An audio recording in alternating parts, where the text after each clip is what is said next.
Hey, good morning, everybody. So this is going to be the watch list for Monday, November 25th. And let's go ahead and take a look at the economic report. So Monday, we have absolutely nothing. So there should not be a catalyst to the upside or the downside unless the war between Ukraine and Russia really picks up this weekend. So make sure you are watching the morning news about 30 minutes before the market opens just to see if there's any updates. Tuesday, we have the Case-Shiller Price Home Index as to what is going on across 20 of the largest major metropolitan cities, so that could be impactful. That will be for the market open. So then we got consumer confidence, new home sales. So obviously be just aware of those. That's 30 minutes into the market open. And then a slew of data on Wednesday, all before the Thursday Thanksgiving holiday. So we have everything from durable goods, we got jobless claims, we have GDP, we have personal income, we have PCE, pending home sales. I mean, just wow, what a day. So Wednesday, for the first 30 minutes, I would encourage you to be overly patient. Thursday, market is closed. Happy Thanksgiving, everybody. I hope you take some time to just reflect back and think about all of the great things that you have to celebrate in your life.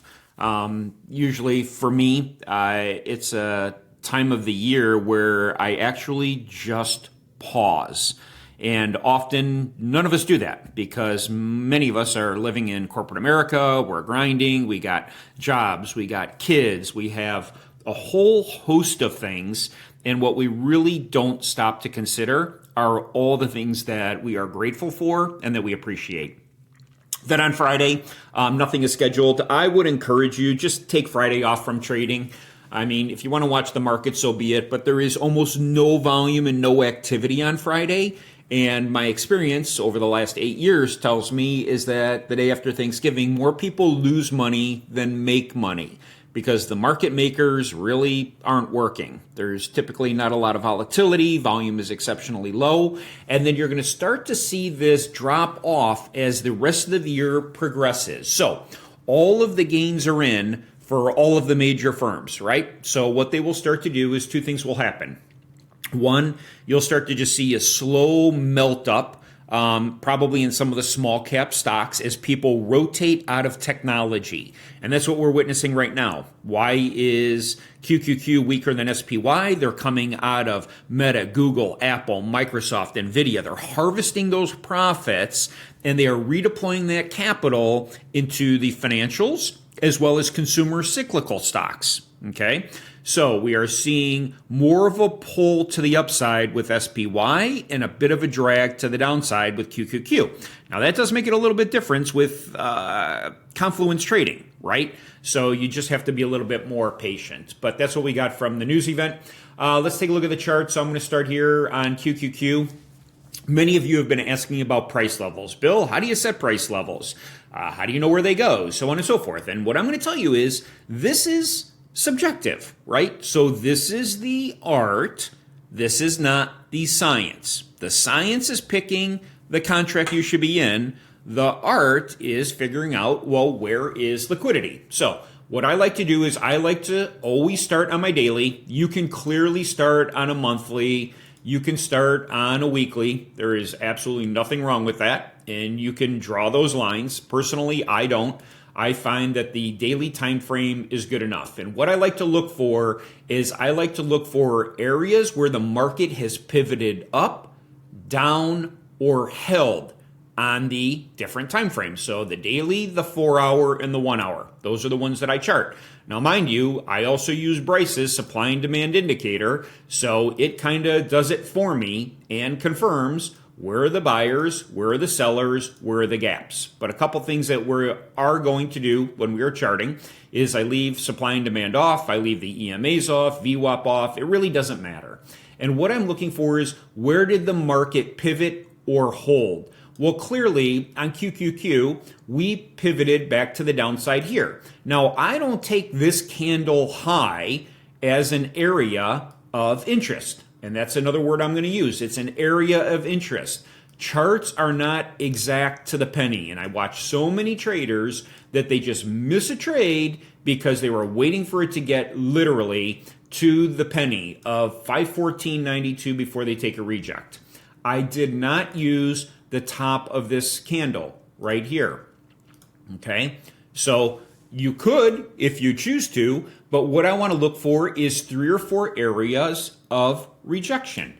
And I will get those much better from an overall perspective if I'm going to look right here. I'm going to look then again right over here. I got another reject right at that same level. And we clearly rejected the level here, right? So this would also be my third one that I'm going to be paying attention to. And then my fourth one is actually going to be this candle right here, where we pushed up just short of the line. So this candle high was 514.66.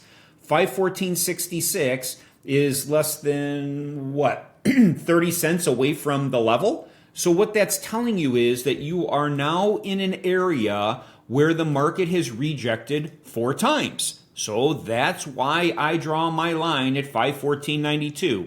It's this candle high. We push up to it within 30 cents. And then again, this candle also rejects it. And clearly we had a pivot here. So now, next question is, why do I have 512.06? Well, it's not as apparent here. So we're going to look at that on a lower time frame.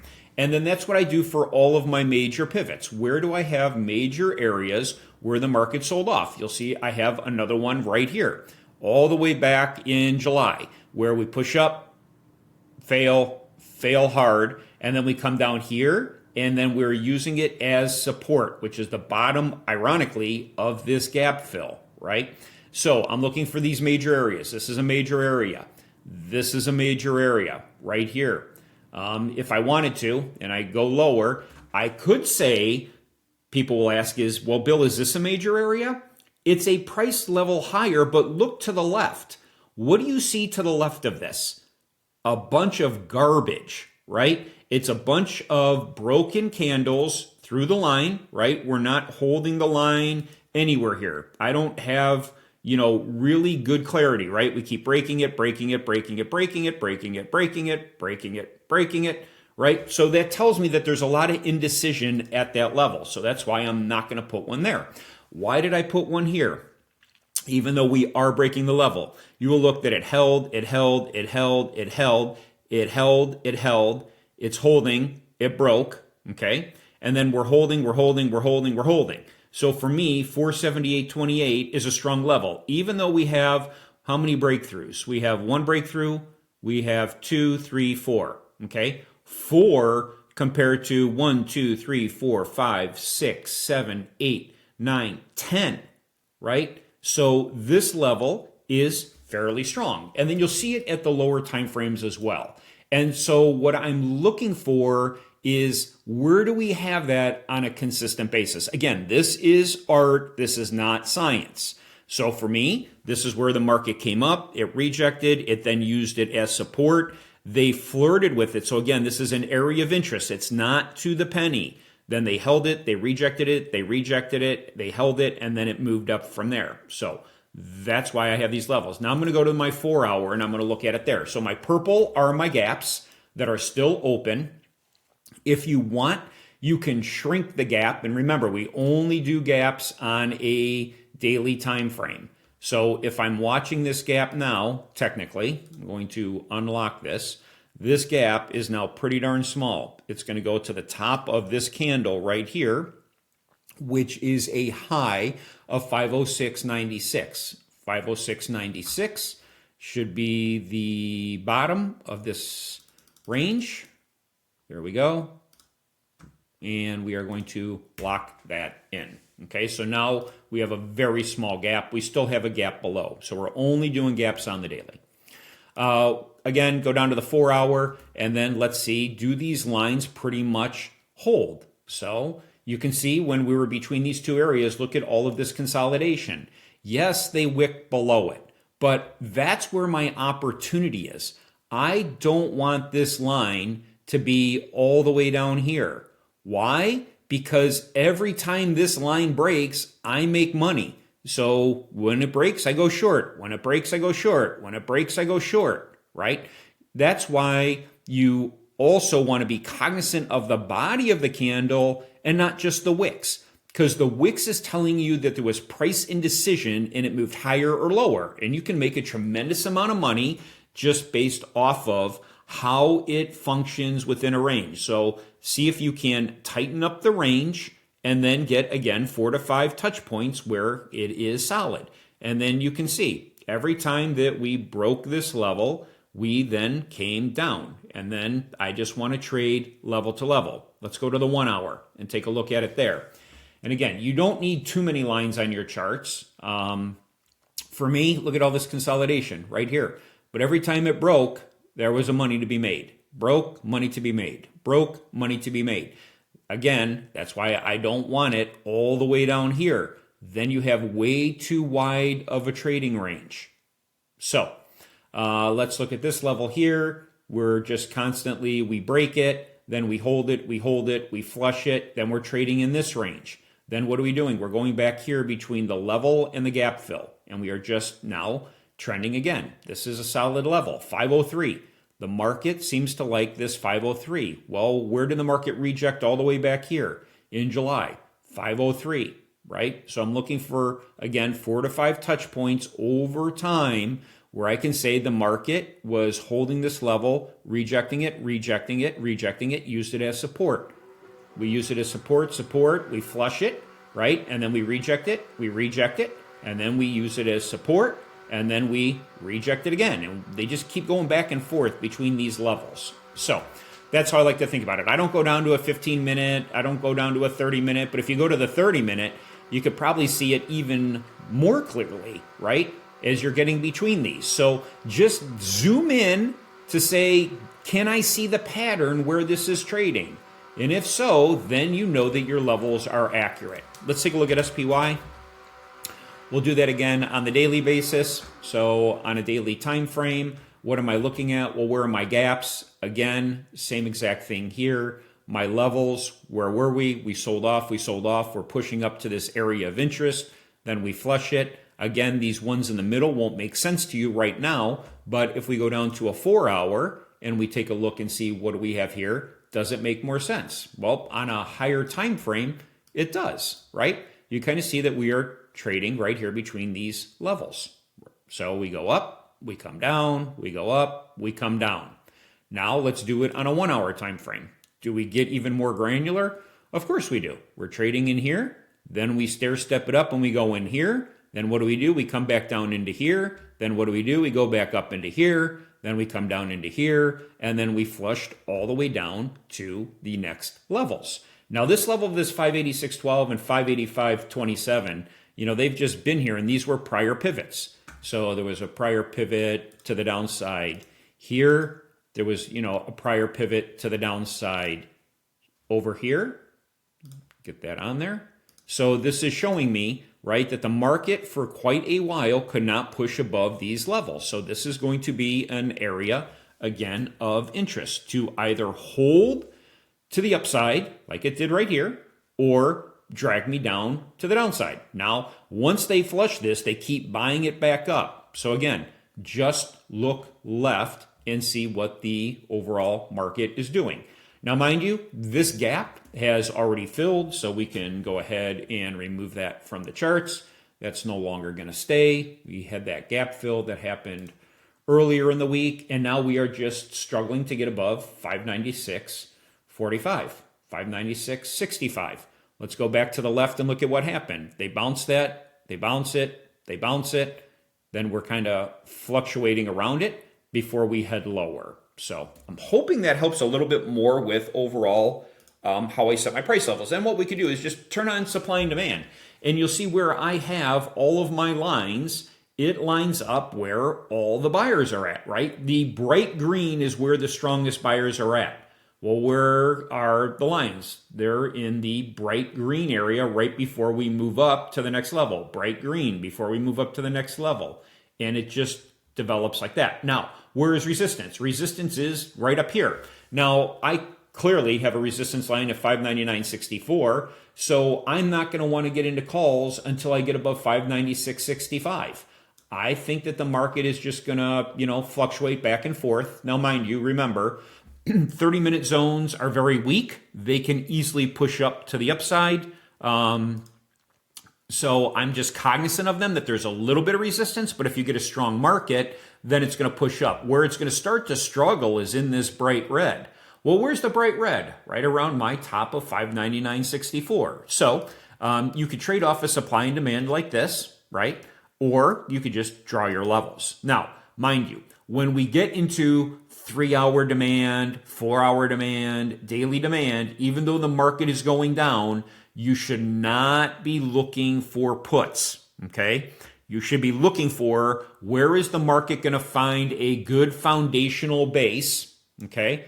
Like it did yesterday with overall ES and NQ. So let me just show you what I'm talking about here, is that you don't want to keep shorting in the green. Why? Because eventually the market is going to reverse and you're going to get burned really quick. So here was a great example of yesterday. You could have just traded ES between the zones, right? You could have said buying calls, and then I'm going to buy calls, buy puts, buy calls, buy puts, buy calls, buy puts, right?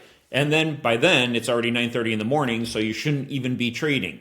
But that's how powerful supply and demand is. And supply and demand is really on all my charts. You're just seeing it in these lines, okay? Because that's what I'm charting. I'm charting where was liquidity. Where was there some resistance? Where was there support? Where was there resistance? Where was there support? So on and so forth. So let's go ahead and take a look at a couple of individuals. NVIDIA, which was earnings this week, that drove the market higher and then back again lower.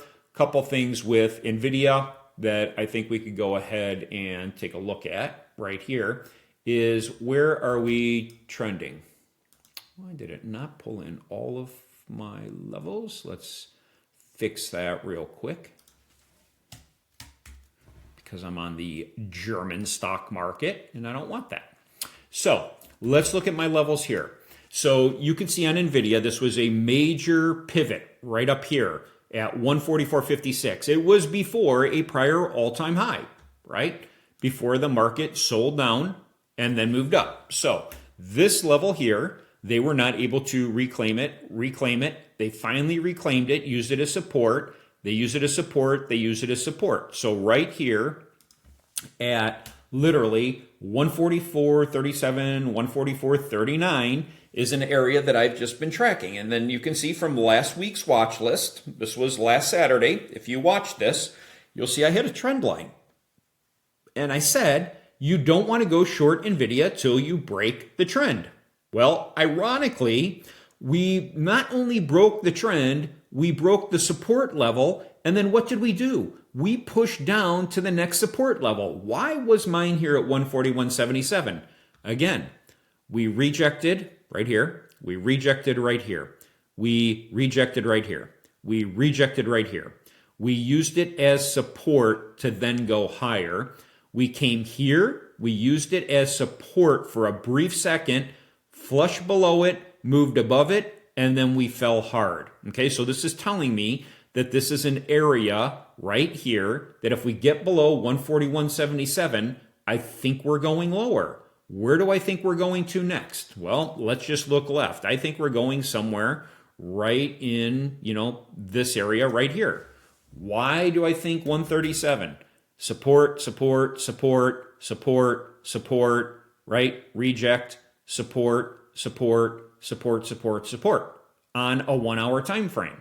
So why am I not going somewhere in this messy middle? I could, but there's so much volatility with the NVIDIA that it can move in so many different directions. Okay, so that's how I look at that. Let's look at Amazon. And I'm looking at tech because I think tech is probably not going to catch a bid between now and the end of the year, and you might have some sell-off. But let's look at Amazon. Where were my price levels? So again, we're just on the 1 hour. We have a gap fill up above on the daily, but look at how it rejects. Then it supports, supports, supports, supports, rejects. What does it do? Then it comes right back up to this line and rejects. So now we are between levels, 200 and 188. Now that's pretty darn wide. So why do I not have a level in between? Well, I don't need one because I have a gap fill.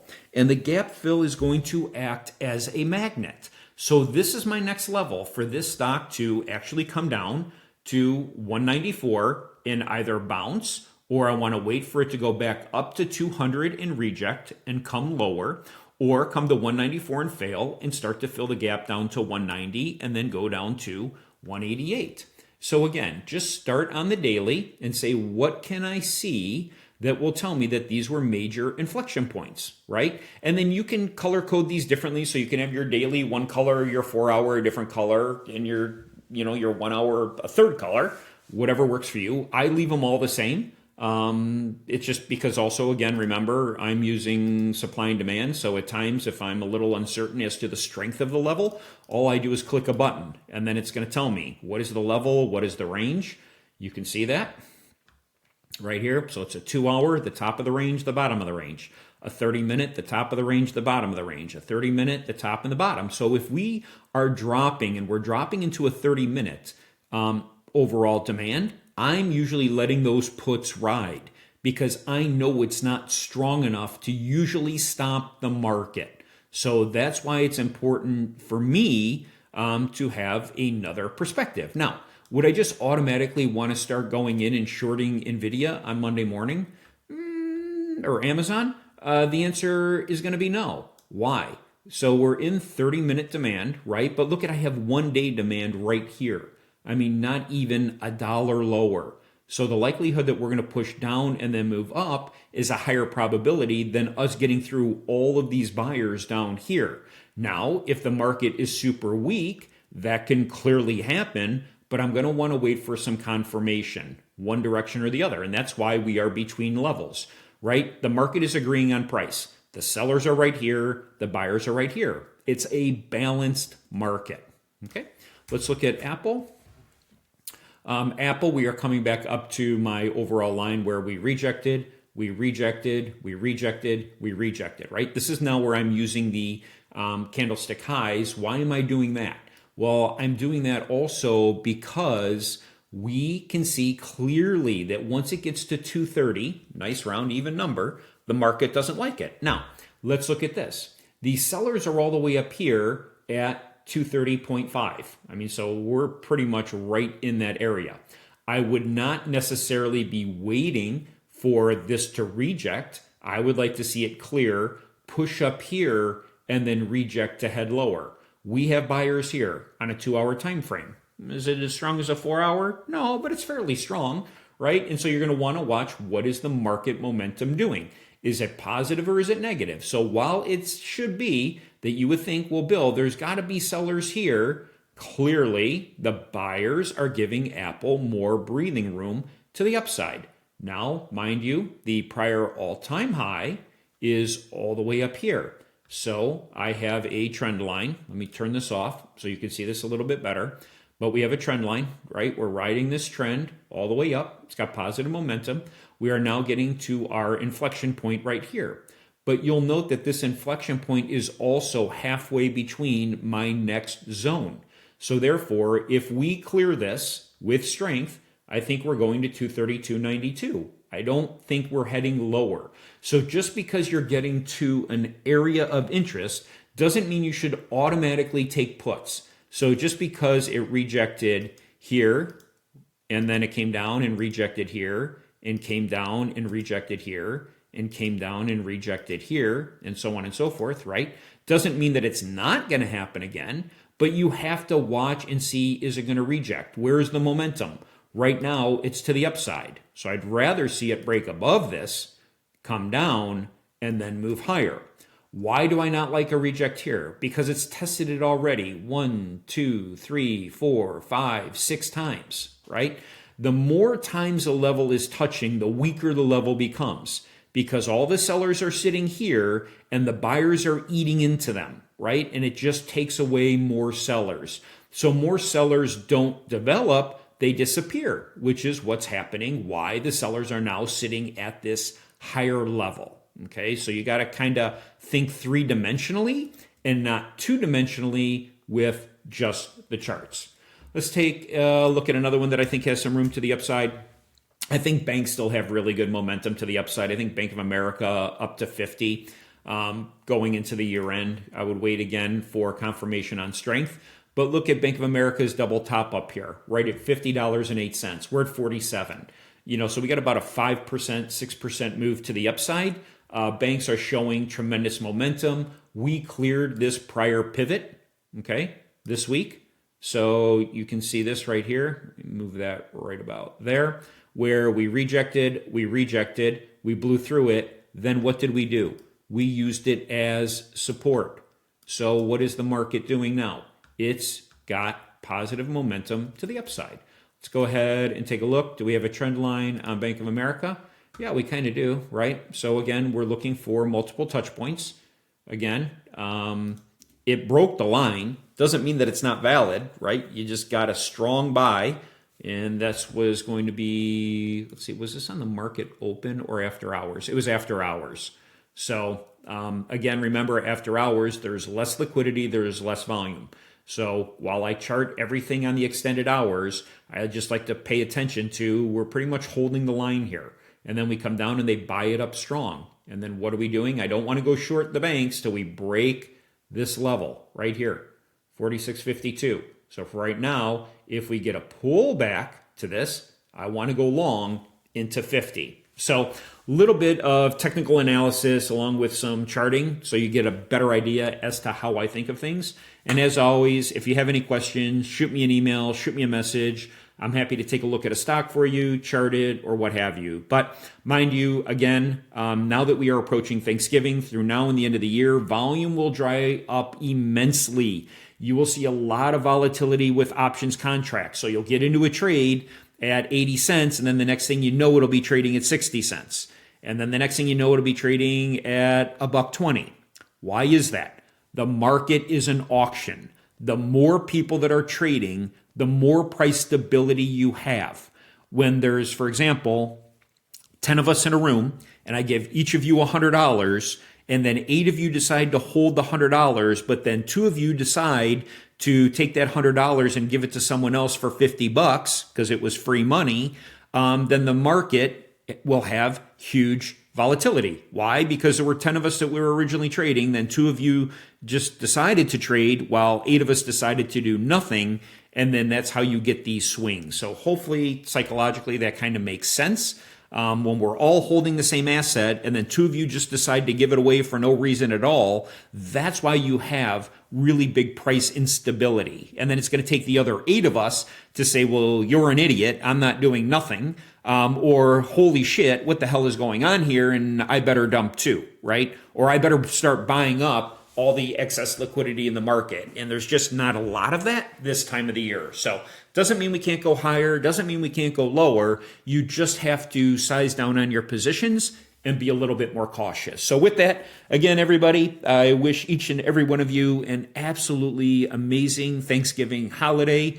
I'm grateful for you. I'm grateful for our Discord community and how every single one of you are so engaged, and I can't wait for 2025. We are absolutely going to crush it. So with that, have a great weekend, and we will talk soon. Take care.